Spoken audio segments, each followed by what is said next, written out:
আসসালামু আলাইকুম, কেমন আছেন সবাই? আবারও চলে আসলাম আপনাদের সাথে খুবই মজাদার রেসিপি শেয়ার করার জন্য। আজকে আপনাদের সাথে শেয়ার করব আলু দিয়ে দেশি মুরগির মাংস রান্নার রেসিপি। খুব সহজভাবে শেয়ার করার চেষ্টা করব, আশা করছি আপনাদের কাছে অনেক অনেক ভালো লাগবে। চলে যাচ্ছি মূল রেসিপিতে।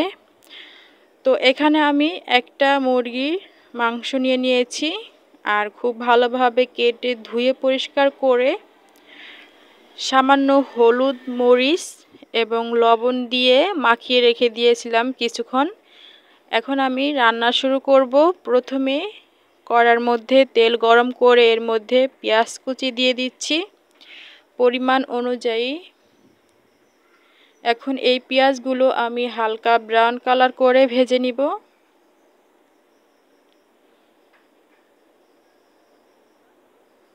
হালকা ব্রাউন কালার করে ভেজে নিয়ে এই পর্যায়ে আমি দিয়ে দিচ্ছি গরম মশলা, তেজপাতা, লং, দারচিনি, এলাচ, সামান্য একটু পানি দিয়ে এখন এর মধ্যে সমস্ত মশলা অ্যাড করে নিব।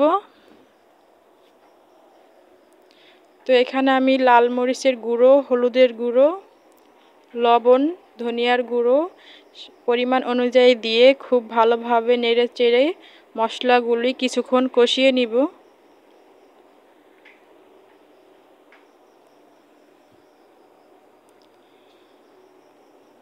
তো খুব ভালোভাবে কষিয়ে নিয়ে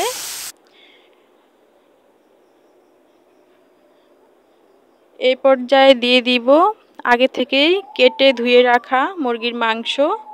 তো এগুলো দিয়ে খুব ভালোভাবে বেশ কিছুক্ষণ নেড়ে চেড়ে মিশিয়ে কষিয়ে নিব।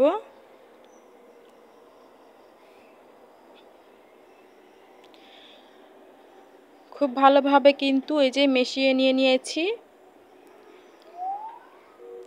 এখন একটা ঢাকনা দিয়ে ঢেকে কিছুক্ষণ রান্না করে নিব।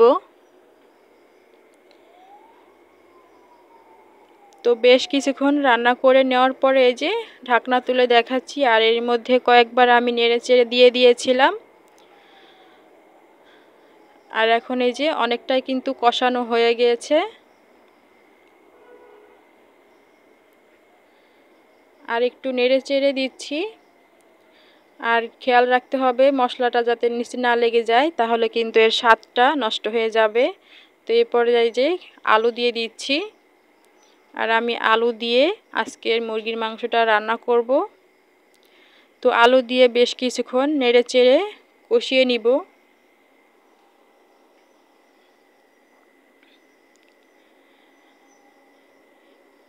আর এই তো বেশ কিছুক্ষণ কিন্তু আলু দিয়ে কষিয়ে নিয়েছি। এখন এ পর্যায়ে আমি পানি অ্যাড করে দিব।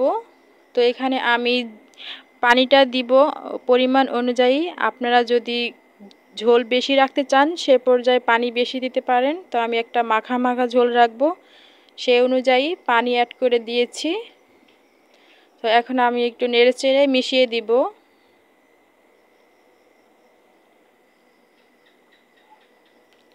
আর এই তো মেশানো হয়ে গিয়েছে। এখন আমি একটা ঢাকনা দিয়ে আবারও কিছুক্ষণ রান্না করে নিব। কিছুক্ষণ রান্নার শেষে এই যে রান্নাটা কিন্তু একদম শেষের দিকে কয়েকটা আস্ত কাঁচামরিচ দিয়ে দিয়েছি। আর এখন এ পর্যায়ে কিছু টালা জিরার গুঁড়ো দিয়ে দিচ্ছি। তো রান্নাটা কিন্তু একদম শেষের দিকেই। এখন আমি একটু নেড়েচেড়ে একটু মিশিয়ে নিয়ে চুলাটা বন্ধ করে দিব। এরপর আমি এগুলো নামিয়ে একটু সার্ভ করে দেখিয়ে দিব। আর এই তো রান্নাটা কিন্তু একদম শেষ। এখন আমি একটু সার্ভ করে দেখাচ্ছি। আর এই মুরগির মাংসটা দিয়ে কিন্তু রুটি পরোটা দিয়ে খেতেও কিন্তু খুব ভালো লাগবে। সাদা ভাত, পোলাও যে কোনো কিছুর সাথে সার্ভ করতে কিন্তু খুবই ভালো লাগবে। তো আমার আজকের রেসিপি দেখতে কেমন হয়েছে, আলু দিয়ে দেশি মুরগির মাংস রান্না, অবশ্যই কমেন্ট করে জানাবেন। সবাই অনেক বেশি ভালো থাকবেন, সুস্থ থাকবেন। সবার জন্য অনেক অনেক দোয়া রইল, আমার জন্য দোয়া করবেন। আজকের মতো এই পর্যন্তই। আল্লাহ হাফেজ।